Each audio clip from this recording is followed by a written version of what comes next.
Welcome back to FoodiBeauti.Chronicles. Thank you for joining me for this 4-part series of health, wealth, and relationships.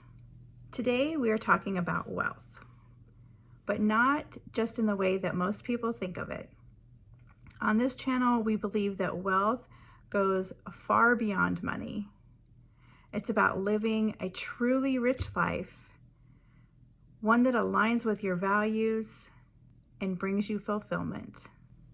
In this episode, I'll share the 3 pillars of wealth that have reshaped the way I think about abundance and how you can apply them to your own life. Now, the first pillar is time wealth. Time is our most finite and precious resource, the number one commodity that we have. Unlike money, you can't earn more of it or get it back once it's gone. That's why building wealth starts with how we use and value our time. We all know that as the years pass, our time seems to go by quicker and quicker. Take a moment to reflect. How much of your day feels aligned with your goals, aligned with your values, and the things that you truly, truly care about? Are you filling your time with meaningful activities or just staying busy? For me, time wealth means being intentional. It's about setting boundaries to protect my energy. It's about prioritizing time with loved ones. And it's about carving out moments for rest and relaxation and even creativity. One way to start reclaiming your time is by saying no to the things that don't serve your bigger purpose.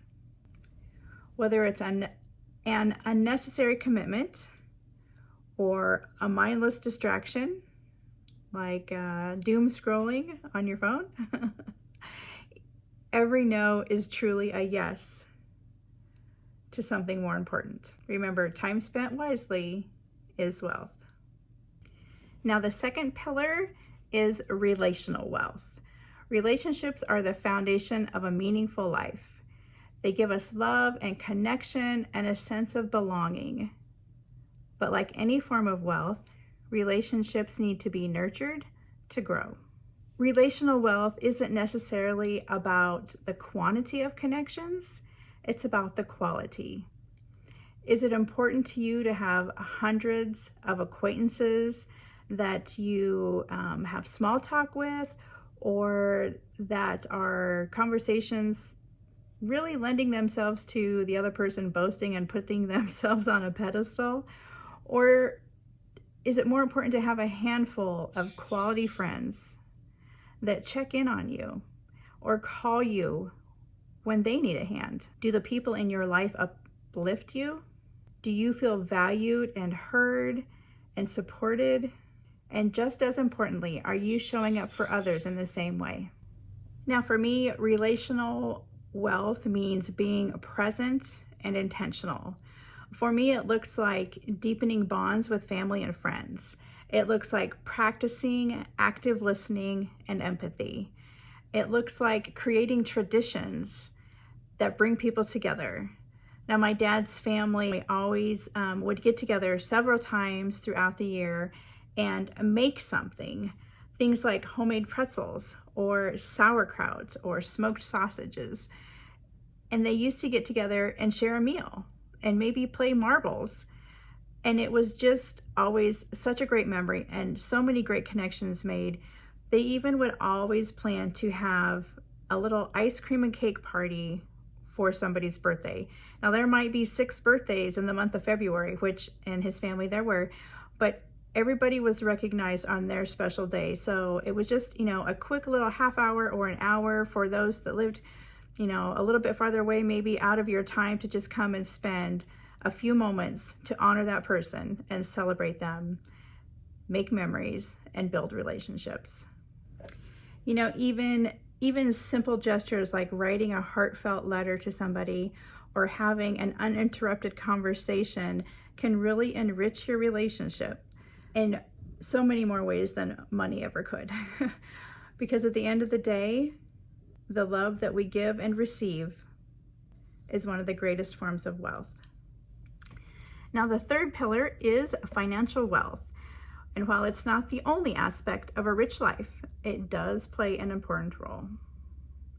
Financial wealth is about creating security and freedom and the ability to align your money with your values. It's not about chasing numbers or keeping up with the Joneses. It's about designing a financial life that supports what matters the most to you. For me, financial wealth is about simplicity and intentionality. I'm prioritizing debt freedom, and that helps to reduce some financial stress. I am exploring some passive income opportunities to build some long-term stability or, add to my regular day job, paying job. This YouTube channel, for instance, could be just that for my husband and I. We would be delighted to earn something along the way as we share our experiences and trials and tribulations with you all, and hopefully learn from you all as well. I'm also trying to align my spending with my values, specifically choosing quality over quantity. I've had several blenders over the years purchased from our local box store, and they just don't last very long. And back in October, we were sitting in the hospital with my husband's mom, and it was before she went into hospice. And I just got to thinking, I really needed a new blender, and I really want to try to do better for my health and eat better and try some new things. And so I did spend a little bit more money on a high quality blender, and I feel really good about it because number one, I know it's going to help me with my health, but I know it's also going to help with my wealth because I'm not going to be purchasing a new blender every year or 2 years from the local box store. So no matter where you are in your financial journey, remember that the small, consistent steps can create big, big changes in your world. But the key is to view money as a tool to support the things that bring you joy and fulfillment.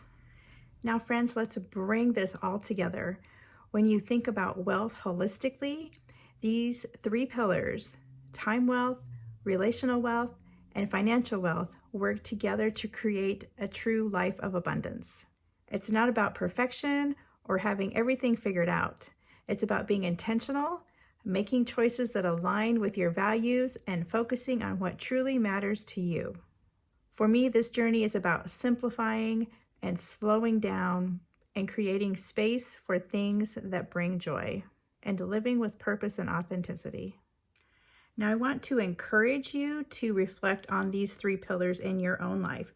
Which one needs more attention? What small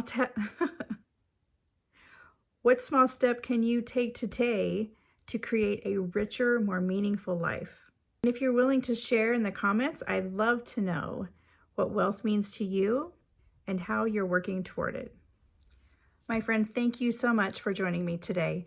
I hope that these three pillars inspire you to think differently about wealth and how you can cultivate it in areas of your life.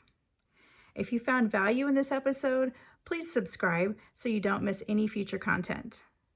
And I'll see you in the next episode of this 4-part series on health, wealth, and relationships.